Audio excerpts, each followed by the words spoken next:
Hey everybody, I wanted to hop on here and do an orchestra instrument video.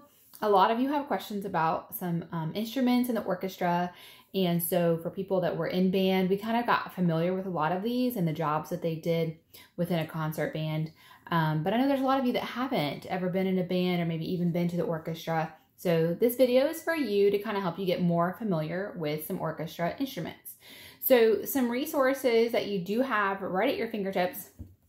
In the Classical Music for Dummies guide, if you start on page 187, you keep going, there's tons of instrument information in there. So check that out and read through it if you would like. If you look in your Foundations guide on page 112, you keep going. There's lots of pictures of instruments here too. So it's all been provided for you.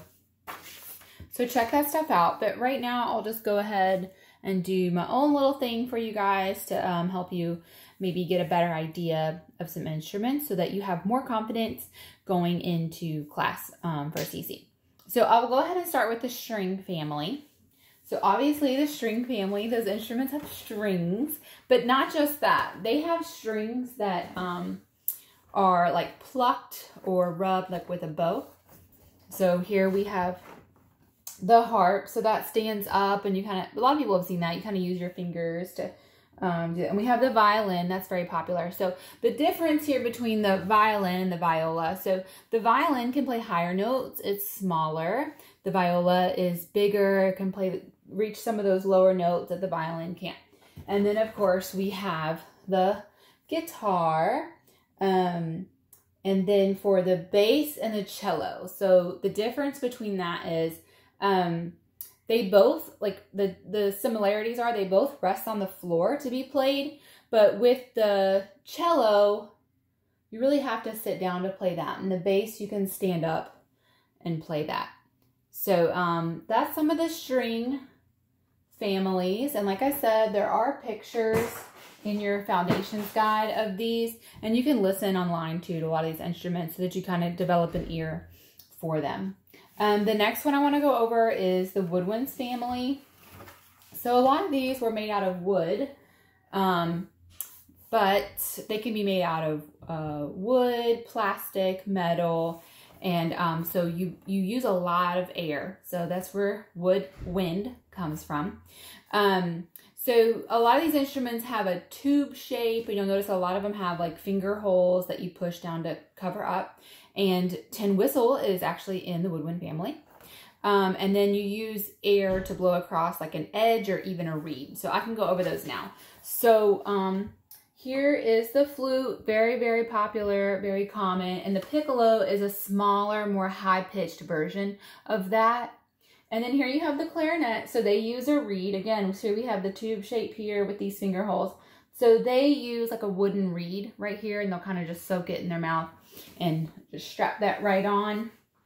Let's see, also the saxophone uses a reed. They are in the woodwind family. And recorders, tin whistles, those are all in the woodwind family.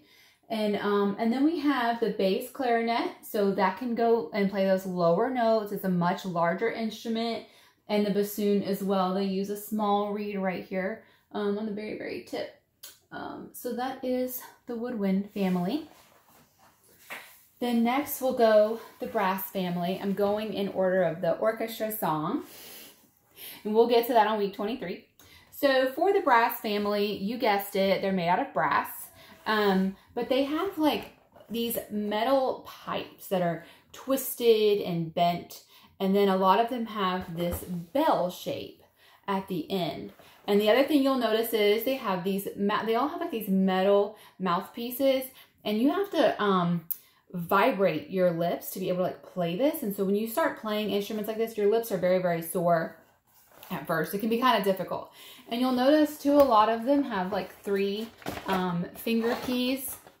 A lot of them have 3 finger keys, except for the trombone. So the trombone, again, so you play really, really forcefully into this mouthpiece here, and then you use this to slide, and so they hit different notes. They have different positions on their music. They'll look and see what position it is and move, like slide it to the correct position. And that's how they that play that. So we have the trumpet, very popular. The trumpets even come with little toys or gadgets that you can put in the bell to create a different sound. The tuba is very, very large. That kind of like sits up on your lap. And you play here, but then the sound is going out here. And there's different kinds of tubas. Flugelhorn and French horn. So those are our horns. Really, there's a lot of similarities with the brass family. They have a very majestic sound. Very powerful and majestic sound. And then last, the percussion family. So the percussion family is, it has to be shaken or scraped or struck, like hit, to be in the percussion family. These are some of the largest instruments in orchestra that you're going to see.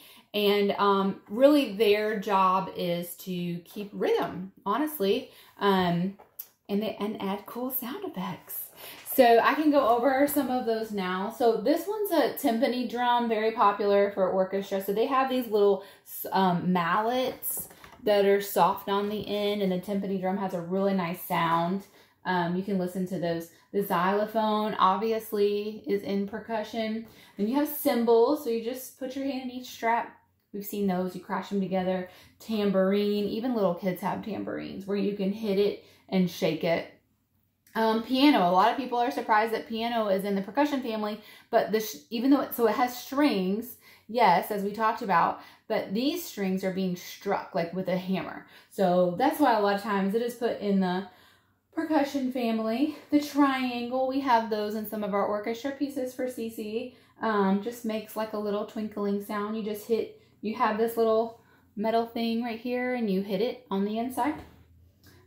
Bass drum and snare drum. You see a lot of, I mean, they're still in orchestra and lots of other bands, but you see these two in a lot of marching bands. The snare drum doesn't have this soft timpani sound. The snare drum kind of has like a sharper, crisp sound. And then you have the bass drum. It can be hit on, you can either stand on the side, or when you're in marching band, they wear it in the front. They can hit it on both sides. So that's really it. That's the percussion family. So I hope this helped you guys kind of maybe understand some of the instruments a little bit better. And then you can go over those more on week 23. So hope this helps.